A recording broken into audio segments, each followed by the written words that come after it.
드디어 이제 남북한 정상회담이 이틀로 다가왔습니다. 이번에 회담의 주제 혹시 여러분 기억하십니까? 회담의 주제 뭘로 시작을 하죠? 괜찮아요. 내일 모레면 실컷 볼 거니까. 주제가 참 인상적입니다. 평화 그리고 새로운 출발이라고 하는 주제를 내걸었습니다. 여러분, 이 평화에 대해서 그 어느 민족보다도 가장 마음속에 갈망하면서 살아온 민족이 누구냐면 유대 민족입니다. 성경을 보시더라도 성경 속에서 크고 작은 전쟁의 역사가 무려 130번 나옵니다. 좀 놀랄만 하죠. 최초의 전쟁이 창세기 14장이 기록이 되어져 있거든요. 거기 이제 북방 나라들이 힘을 키워서 남방 나라를 먹었어요. 남쪽에 있는 나라들. 근데 이 5개의 나라를 먹었는데 이 5개의 나라가 점령을 당했으니까 그때부터 고대 사회에서는 끊임없이 조공을 바쳐야 돼요. 그래서 이제 조공을 12년 동안 바치다가 이 남방 지역에 있었던 5개 나라들이 함께 힘을 합칩니다. 계속 우리가 이런 모습으로 살기는 싫다. 계속해서 우리가 열심히, 우리식으로 말하면 섣빠지게 농사 짓고 섣빠지게 벌어서 남의 나라 열심으로 지금 갖다 조공 바치고 나 이 짓 하기 싫다. 그래서 뜻이 통한 이 5개 남방 나라들이 연합전선을 구축을 해서 북방을 향하여 전쟁을 선포합니다. 그러면서 이제 조공을 바치지 않겠다는 거예요.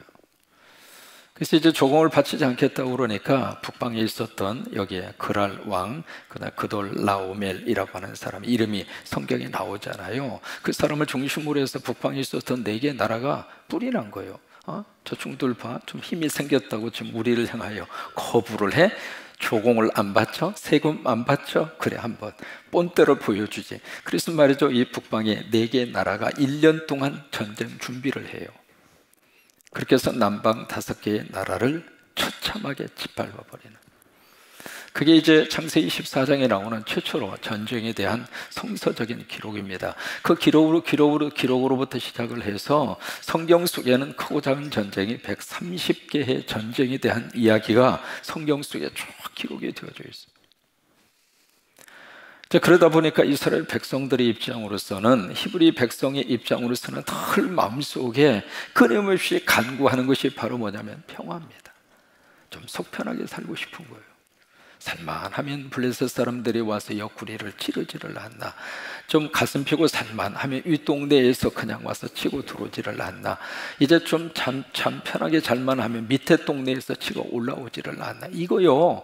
이게 이스라엘의 역사 자체가 말 그대로 고난과 고통의 역사예요. 그래서 그들의 마음속에 이 평화이라고 하는 이 단어가 얼마나 가슴속에 한으로 그렇게 맺혀져 있느냐면, 이 히브리 사람들은 만나면 서로 인사하는 것이 뭐 안녕하세요, 밤새 별일 없으셨어요? 아니면 식사하셨어요? 뭐 그런 인사가 아닙니다. 이 사람들이 만나면 그들이 수천 년 동안 주고받은 인사가 바로 뭐냐면 샬롬이에요. 한번 해보실까요? 샬롬. 이 발음 잘 하셔야 됩니다. 잘못 발음하면 좁게 거시기 한 말이 나오는데, 이 똑같은 단어를 아랍 사람들은 살롬이라고 합니다. 앞에 자를 상당히 세게 발음을 해요. 이제 같은 단어입니다. 샬롬이라고 하는 말이거든요.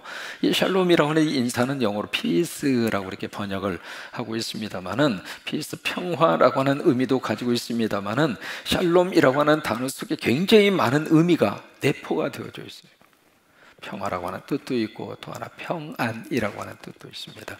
평화가 외형적인 모습이라면 평안은 내적인 모습이거든요. 그만 있는 것이 아니라 저스티스, 정의라고 하는 뜻도 있고요. 또 여기에 하모니라고 하는 뜻도 있습니다. 조화라고 하는 뜻도 있어요.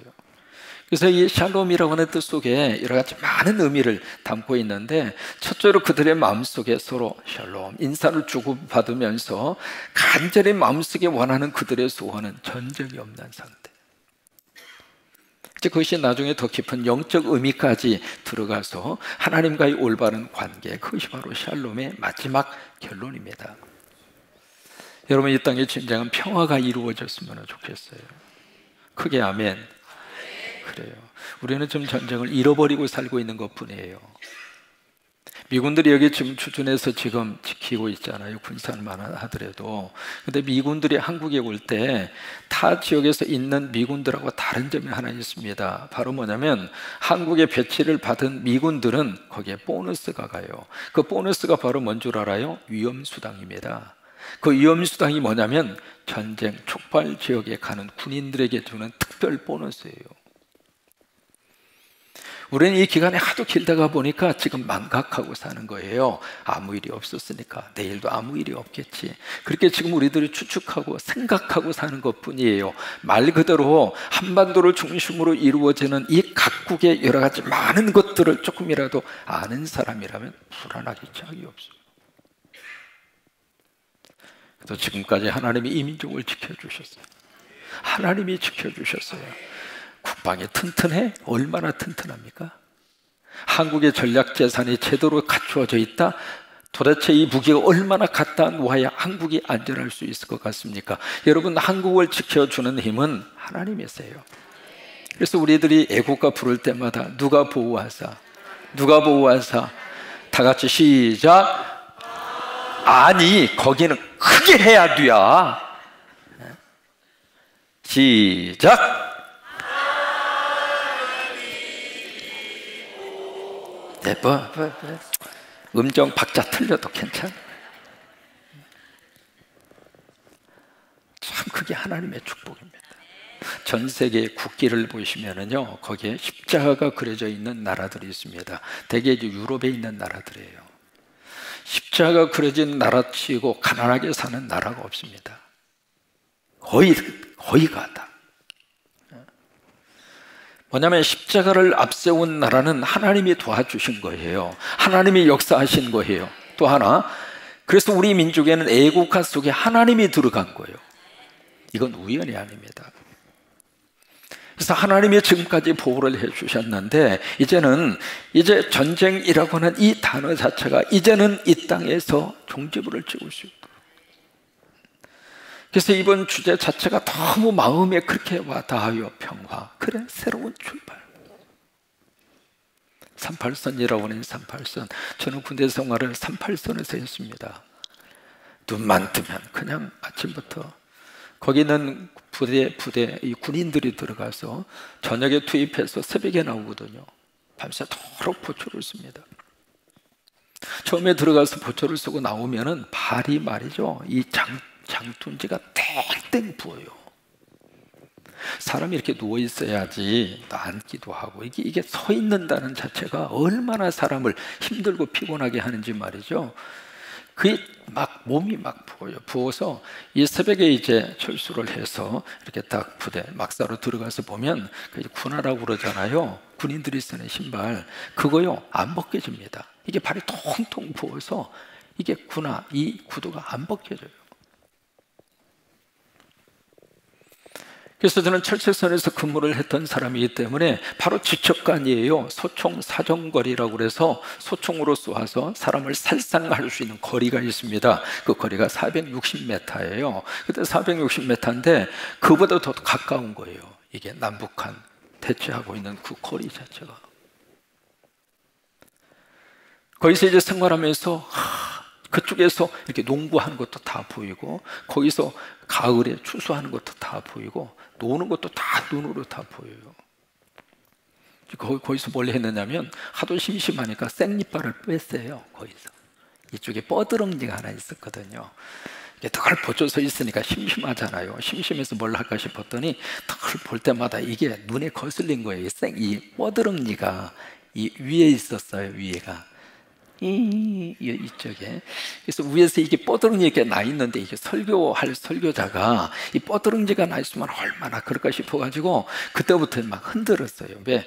심심하니까 할 일도 없고. 그래서 이제 막 흔들었는데, 처음에는 흔들어봤자 그거죠. 근데요, 와, 세상에 계속 흔들었어. 어느 때까지? 뽑힐 때까지. 그래가지고 생잎발을 제가 뺀 사람이 차상령이에요. 그때 하나 깨달은 게 있습니다. 흔들면 뽑힌다. 여러분, 뭐든지 말이죠, 흔들면 뽑히게 되어져 있습니다. 쓴 뿌리도 흔들면 뽑혀지게 되어져 있고, 믿음의 뿌리도 흔들면 뽑혀지게 되어져 있고, 암덩어리도 흔들면 뽑히게 되어져 있고, 가난도 흔들면 뽑히게 되어져 있고, 불행도 흔들면 뽑히게 되어져 있고, 먹구름도 흔들면 사라지게 되어져 있고. 그렇게 믿으시면 아멘! 나 군대 생활에서 그걸 뼈저리게 느낀 사람이에요. 그래서 이제 이북을 바라보면서 철책선에서 계속 생잎발을 흔들던 그 추억이 지금도 머릿속에 생생하게 그렇게 나 있습니다. 여러분, 이 땅에 진정한 평화가 이번에 남북한 정상회담을 통해서 역사하시도록. 그런데 이 평화의 왕으로 오신 분이 누구냐면 예수 그리스도예요. 그러니까 회담장에 두 사람만 있으면 안 돼요.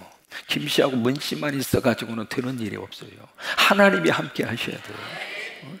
그들의 생각 속에 누가 역사를 하셔야 되는가? 성령이 역사하셔야 돼요. 성령이 역사하셔서 문씨도 김씨도 자기도 모르게 막 말이 쏟아져 나오도록, 그리고 정신 차리고 나서 내가 무슨 말 했어? 왜? 이게 전생으로 생중계가 돼버리니까 한번 쏟아낸 말은 주워 담을 수가 없거든요. 그런 역사가 일어나도록 우리가 월요일부터 지금까지 계속 기도하고 있고, 내일 새벽도 와서 같이 기도하시고, 특별히 금요일날 새벽은 정말 저와 여러분이, 지난번에도 말씀드렸잖아요. 우리 기성세대는 이렇게 살았다 그거예요. 그러나 우리 자식들은, 우리 아들, 딸들, 후손들은 통일된 나라에서 좀 살아봐야지. 군산역에서 기차 타고 저기에 브로드버스트 러시아를 통해서 파리까지 여행을 좀 가봐야지. 여기서 묶여 있었어, 되었어요. 그래서 정말로 하나님이 이번에 평화, 새로운 출발, 이 역사가 이루어지도록, 그다음 이 역사는 누가 이루어 주실 수가 있는가? 평강의 왕으로 오신 예수님. 예수님이 그 회담장에 함께 계셔서 우리는 들어갈 수도 없잖아요. 나한테 초청장도 안 왔어요. 접근할 수도 없잖아요. 그 장소에 우리가 해볼 수 있는 방법이 없잖아요. 그런데 우리가 할 수 있는 방법이 있어요. 하나님을 움직이면 돼요. 하나님이 역사하시면, 하나님이 도와주시면, 인간이 생각할 수 없는 결과까지라도 누가 만들어 가시는가? 하나님이 만들어 가신단 말이에요. 그래서 저는 이번에 주제를 보면서, 야, 저 성서적이다. 누가 뽑았는지는 몰라도 기가 막히게, 그게 북한에서도 서로 동의를 했으니까 그 주제가 나온 거 아닙니까? 평화, 새로운 시작. 그래서 딱 보는 순간 할렐루야, 아멘, 은혜 받았어요. 평화, 혼마, 새로운 출발. 내일 모레 그런 역사가 일어나도록 같이 또 함께 기도하며 그런 놀라운 축복을 주시기를 원합니다. 우리에게 절기라고 하는 문제를 다룹니다. 이 절기를 영어로 페스티벌이라고 합니다. 페스티벌은 축제잖아요. 축제인데 우리가 살면서 말이죠, 한국에 와보니까 뭐 그렇게 축제, 이 데이가 참 많더라고요. 다달이 있어요. 달마다 2월 2일 커플데이, 3월 3일 삼겹살데이, 5월 2일 오이데이, 9월 2일 구이데이, 고기 구워 먹는 날, 9월 9일 구구데이, 닭데이, 10월 10일 임산부의 날, 임산부데이. 왜 10월 10일이 왜 임산부의 날인가 싶었더니 10월달하고 임신기간 10개월하고 합쳐서 10월 10일이 임산부의 데이. 그 다음에 11월 11일 빼빼로 데이, 그다음 가래떡 데이.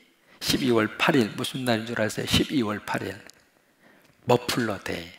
팔자가 머플러처럼 이렇게 생겼다고 해서 머플러 데이. 그렇게 그 데이가 그렇게 많아요. 지키는 절기가. 이게요, 달마다 14일이 되면 14일마다 전부 다 데이가 있습니다. 1월 14일 다이어리 데이, 새해를 맞이해서 다이어리 주는 날. 2월 14일 발렌타인 데이, 여성이 남성한테 초콜릿 주는 날. 3월 14일 화이트데이, 남성이 사랑하는 여성에게 사탕을 주며 사랑을 고백하는 날. 5월 14일 블랙데이, 이건 발렌타인데이나 화이트데이 아무것도 받지 못한 싱글들이 짜장면 먹으면서 속상한 마음을 짜장면 먹는다고 해서 블랙데이. 5월 14일 로즈데이, 연인이 사랑하는 이에게 장미를 선물하는 날. 6월 14일 키스 데이, 핸드 캐치 데이. 연인들이 키스하는 날이랍니다. 참았다가 6월 14일 날 하세요. 7월 14일 실버 데이, 연인들끼리 음반지를 주고받으며 미래를 약속하는 날. 8월 14일 그린 데이, 연인들끼리 살림욕을 하며 무더위를 달래는 날. 별걸 다 만들었어요. 9월 14일 포토데이, 연인들끼리 기념사진을 찍는 날. 10월 14일 와인데이, 포도주 마시는 날. 11월 14일 레터데이, 편지 쓰는 날. 12월 14일 머니데이, 돈을 팍팍 쓰며 봉사하는 날. 이게 달마다 14일이 되면 그런 데이가 그렇게 많아요. 근데 우리 예수 믿는 사람이 성서적으로 지켜야 될 페스티벌이 있습니다. 절기가 있어요. 그 절기가 바로 세 가지의 절기입니다. 14절을 보실까요? 이렇게 말씀을 시작을 합니다. 14절에 너는 매년 3번 내게 무엇을 지켜요? 절기를 지켜라. 이 절기를 지켜라라고 하는 말을 영어로 보시면 to celebrate a festival, celebrate 해라. 그 말은 축하해라 그 말이에요.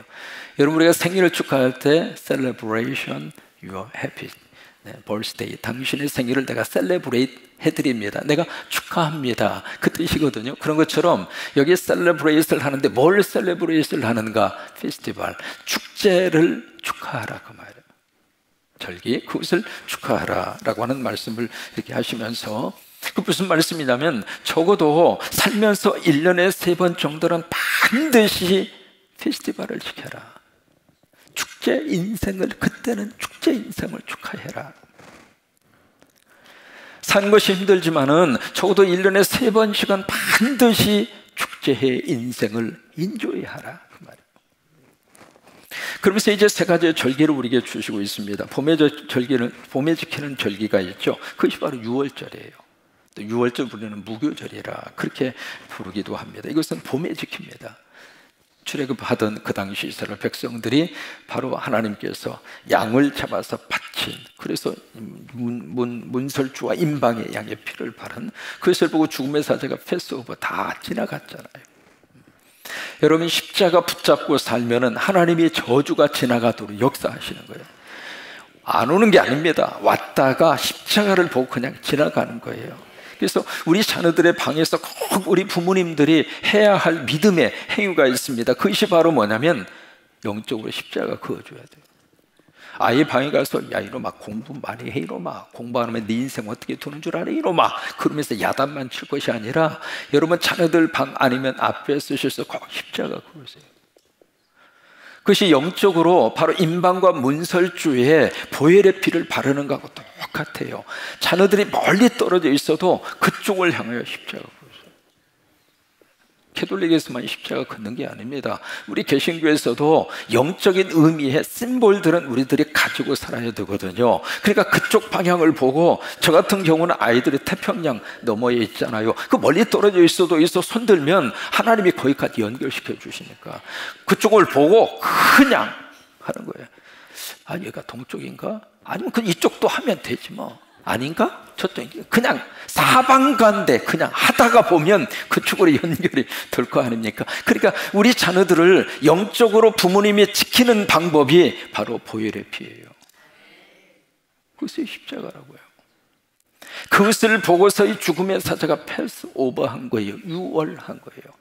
그 집에 있는 사람의 어떤 인격을 보고 지나간 거 아니에요. 그 집에 있는 사람이 도덕적으로 훌륭해서 죽음의 사자가 아이고 착하게 사는구만 그러고 지나간 거 아니에요. 딱 하나, 임방과 문설주의 어린 양 보혈의 피, 그것 때문에 지나간 거예요. 그러니까 내 안에 보혈의 피에 예수 그리스도의 십자가를 붙잡고 살면 고난이 왔다가도 지나간다 그 말이에요. 넘어간다 그 말이에요. 이번에 우리 민족의 이 고통스러운 이 전쟁의 지긋지긋한 전쟁이라고 하는 단어가 패스오버, 싹 하고 지나가도록 그렇게 하나님이 역사하시도록 같이 한번 해요. 주여, 이번 회담을 통하여 전쟁의 단어가 지나가게 하여 주옵소서. 패스오버예요. 6월절이라 6월절. 두 번째 무슨 페스티벌을 지키느냐? 두 번째는 여기 이제 맥주절이라고 하는 단어가 나옵니다. 16절에 보시면 이 맥주절은 단어가 네 가지입니다. 맥주절이라고 하기도 하고 초실절 또는 칠칠절 또는 오순절, 다 같은 절기를 다양하게 그렇게 표현을 하고 있는 겁니다. 16절을 보시면 맥주절을 지키라. 이는 내가 수고하여 밭에 뿌린 것의 첫 열매. 그 첫 열매가 뭐냐면 보리입니다. 보리의 첫 수확을 거두는 절기. 그 첫 수확을 거둔 다음에 축제가 일어나는 거예요. 이 열매를 맺게 하신 분이 하나님이고, 사람이 씨앗을 뿌릴 수 있는 자유는 있을지 몰라도 그 씨앗이 뿌리를 내리고 그것이 열매를 맺기까지는 하나님이 도와주셔야 돼요. 적절한 태양을 공급해 주셔야 되고, 적절하게 하늘에서 비가 쏟아져야 되고, 바람도 불어줘야 되고, 이게 사람의 노력으로 할 수 있는 일은 있습니다만은 사람의 노력 가지고 100% 완벽하게 해낼 수 없는 것 중에 하나가 자연의 세계입니다. 철저하게 하나님이 도와주셔요. 그 양파 농사 그 짓느라고 얼마나 힘들었어요. 근데 양파 농사가 이게 잘 돼도 걱정, 안 돼도 걱정. 그러니까 이게 하나님께서 도와주셨다고 하는 그 믿음의 고백으로 첫 수확을 딱 놓고 그 수확한 그날 하나님 앞에서 페스티벌 축제를 하는 거예요. 그리고 이제 첫 열매를 수확한 다음에 50에 77절, 77에 49, 그리고 그 다음 50일째 되는 날 지킨다고 해서 또 하나 오순절이라고 하는 그 이름으로 이 맥주절, 이 절기를 그들이 지킵니다.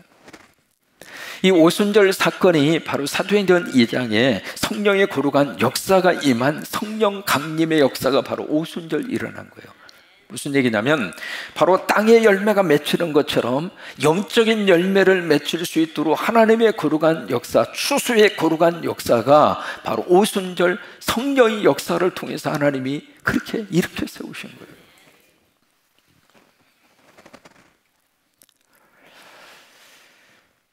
그 다음에 세 번째로 지키는 절기가 있습니다. 가을에 지키는 절기입니다. 그 절기가 바로 수장절. 이 수장절은 또 다른 말로 초막절이라고 합니다. 수장절 또는 초막절 다 같은 뜻입니다. 추수한 곡식을 곡간에 저장한 후에 너무 하나님 앞에 감사해서 드리는 절기. 왜 초막절이라고 그랬냐면 그 초막절은 일주일간 초막을 짓고 자기의 조상들이 광야에서 어떤 삶을 살았는가 체험을 하는 거예요. 그래서 유태인들이 아주 역사를 자식들에게 이렇게 가르치고 역사를 자녀들에게 교훈을 시킬 때 그냥 이론으로 절대로 가르치지 않습니다. 체험하도록. 실질적으로 초막을 지어놓고, 얼기석에 초막을 지어놓고, 그래서 이스라엘에 가서 보시면 아파트마다 베란다가 굉장히 큽니다. 쑥 하고 나와 있습니다. 아파트를 다 그렇게 지어요. 그 짓는 이유가 초막절을 지키려고. 그래서 그때가 되면 거기에 이제 절대로 전기를 쓰지 않습니다. 말 그대로 광야 시절을 그대로 일주일간 체험을 하는데, 그래서 얼기설기 이렇게 나무 같은 거로 이렇게 지어놓고 거기서 이제 여기 성경이 말씀하고 있는 음식을 먹으면서 일주일간 가족들이 거기서 생활을 해요. 생활을 하면서 아이들에게 그 과거의 조상들이 어떤 삶을 살았던가라고 하는 것을 거기서 이야기해요. 머리로 역사를 배우는 것이 아니라 그들은 삶으로 역사를 가르치고 삶으로 역사를 배우는 거예요. 그것이 바로 초막절이에요. 지금까지 초막절을 지키고 있습니다. 이 세 가지 절기를 통해서 하나님이 어떤 우리에게 교훈을 주시는가, 이 절기를 따라서 살아라. 그 이야기는 바로 뭐냐면 이 절기라고 하는 게 한 번 오고 끝나는 게 아니거든요. 해마다 오거든요. 반복이에요. 그리고 그것이 바로 훈련이에요. 그리고 생활화하라고 하는 거예요. 그래서 절기를 지키라고 하는 것을 다른 말로 말하면 축제 인생을 생활화하라 그 말이에요. 축제 인생. 로버트 폴검이라고 하는 작가가 있습니다. 그분이 1988년도에 출판을 한 책이 있습니다. 유명한 책이죠. 내가 정말 알아야 할 모든 것은 유치원에서 배웠다 라고 하는 책을 쓴 사람이에요. 폴 검이라고 하는 사람이. 근데 이 사람이 또 하나 흥미로운 제목의 책을 또 한 권 썼습니다. 그 책의 제목이 뭐냐면 제 장례식에 놀러 오실래요? 라고 하는 책이에요. 내 장례식에 놀러 오라고 하는 책이에요. 그래서 그분이 거기서 그런 이야기합니다. 사람이 태어나서 세상을 떠날 때까지 삶은 축제의 연속이다. 100일 축제, 생일 축제, 입학 축제, 졸업 축제, 약혼 축제, 결혼 축제, 은혼 축제, 금혼 축제, 그리고 장례 축제다. 그러니까 장례식을 슬픔으로 묘사하고 있는 것이 아니라 장례식조차도 우리 인생의 축제라고 하는 거예요. 좀 충격이잖아요. 거기서 폴 검은 마시오 카터라고 하는 그 할머니의 장례식을 거기서 소개를 하고 있습니다. 이분이 세상을 떠나기 전에 유서를 써놓고 가요. 유서에다가 뭐라고 썼느냐면 자신의 장례식을 그냥 슬픔의 그런 장례식으로 치르지 말고 축제의 장례식으로 치러달라, 그렇게 부탁을 해요.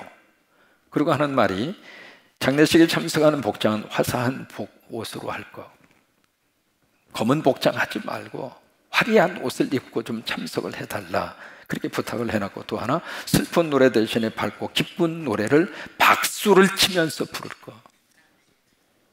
와, 장례식에서 박수 치면서 막 그렇게 찬송을 해달라 그 말이에요. 웃음꽃이 피어나는 행복 장례 축제로 순서를 만들어 줄 것을 부탁하고, 이분이 마샤 카터라고 하는 할머니가 세상을 떠납니다. 그래서 이제 그 할머니 유언대로 그 장례식을 그렇게 치러요. 말 그대로 장례식을 축제로 치르는 거예요.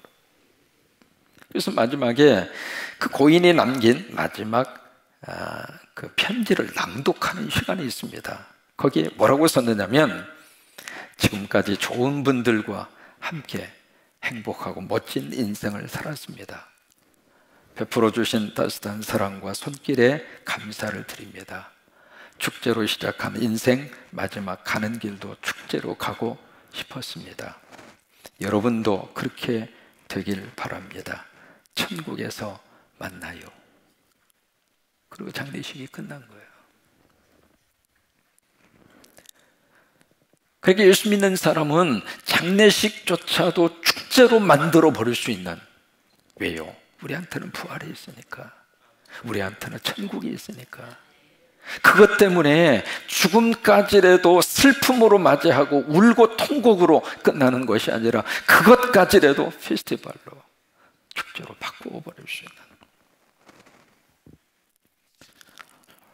우리가 삶의 무상과 인생의 덧없음을 깨닫고 살면은 그 사람은 불교 수준의 종교 생활을 하고 있는 거예요.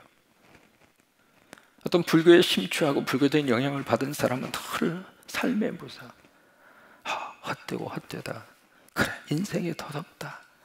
어느 날 갑자기 거울을 딱 보는 순간 할아버지가 왔다 갔다 하고, 도대체 할아버지가 언제 살아나셔서 왔다 갔다 하시나. 자신의 얼굴을 들여다보면서 어쩌다가 이렇게 됐나.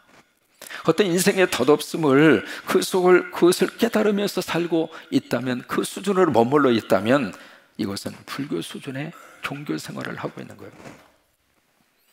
인간됨의 도리를 지키며 예의 바르게 삶을 추구하고 산다면 이 사람은 유교 수준의 도덕 생활을 하고 있는 거예요.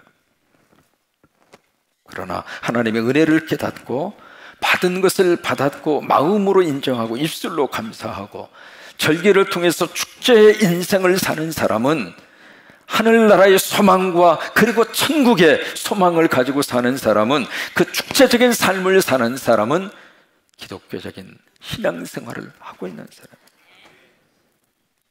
여러분, 우리 삶 속에 하나님의 귀한 부활과 생명을 통해서 축제 인생의 귀한 축복이 함께할 수 있게 되기를 주의 이름으로 축원합니다.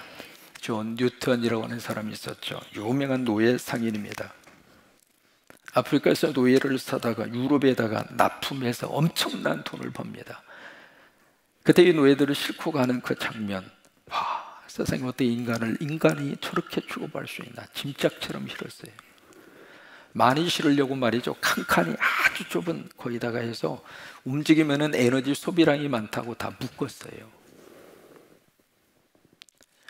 그리고 거기서 이렇게 나오는 것이 많으면 더럽다고 그래가지고 먹을 것도 주지도 않았고요. 삐쩍 마른 상태에서 굴비 엮듯이 엮어가지고 그것을 마치 겹겹이 이 배에다가 싣고 그렇게 해서 유럽에다가 부어서 그것을 통해서 돈을 벌었어요. 그 당시에 노예는 인간이 아니라 하나의 상품 가치의 물건이었을 뿐이에요. 그 일을 한 사람이 존 뉴턴이잖아요. 근데 이분이 은혜를 받았어요. 은혜를 받고 정말로 예수님을 믿었어요. 예수님 믿었다는 이야기는 뉴턴 속에 예수가 있다 그 말이에요. 여러분, 내가 예수를 믿었다는 이야기는 이걸 말하는 게 아닙니다. 내가 예수를 믿고 있다 그 말은 내 안에 예수가 있다 그 말이에요. 한번 해보실까요? 예수를 믿었다는 것은 내 안에 예수님이 계신다는 뜻이다. 내 안에 예수가 있는 사람은 바로 그 예수의 눈으로 세상을 보는 거예요. 그러면 세상 속에서도 예수가 보이는 거예요. 세상 속에서 예수가 보일 때 그에게 사랑이 가고 그에게 긍휼을 베풀고 그에게 손을 내밀어 잡아주고. 그러니까 이 뉴턴 속에 예수를 믿고 예수가 들어가니까 그때 뉴턴 속에 사람이 보이는 거예요. 물건으로 보이고 돈벌이 수단으로 보였던 그 흑인들이 단순한 물건이 아니라 인간이구나, 하나님의 형상대로 지음받은 내 이웃이구나 라고 하는 것을 그때 가서 보인 거예요. 내 안에 예수가 있으니까. 여러분, 부부지간의 행복은 내 안에 예수가 있어서 아내 속에서 예수를 보는 사람이 부부지간에 행복한 거예요. 그래서 아내 속에서 예수가 보여야 그 아내의 눈물도 보이고 그 아내의 아픔도 보이고 그 아내의 속사정도 남편이 이해하고 하는 거예요. 그렇지 않으면 어느 날 갑자기 아내가 그냥 도라모통으로밖에 안 보이는 거예요. 그러니까 참 이게 중요한 믿음의 원리예요. 우리 자녀들을 볼 때에도 내가 예수의 눈으로 우리 자녀들을 보면 자녀들이 공부 잘하든 못하든 실수해도 그 자녀 속에 예수가 보이면 그 자녀가 소중한 거예요. 결국 뉴턴은 그의 믿음의 고백을 담아서 남긴 유명한 곡이 있습니다. 바로 305장이죠. 나 같은 주인 살리신. 그건 그의 삶에 대한 고백이에요. 그래요. 지금까지 내가 산 것도 주님의 은혜이고 또 장차 나를 본향에 인도해 주실 분도 하나님이시잖아요. 그래요. 오늘 이 시간 이후로 절기를 따라서 살아라. Celebrate a festival. 페스티벌을 celebrate 해라. 축제를 축하해라.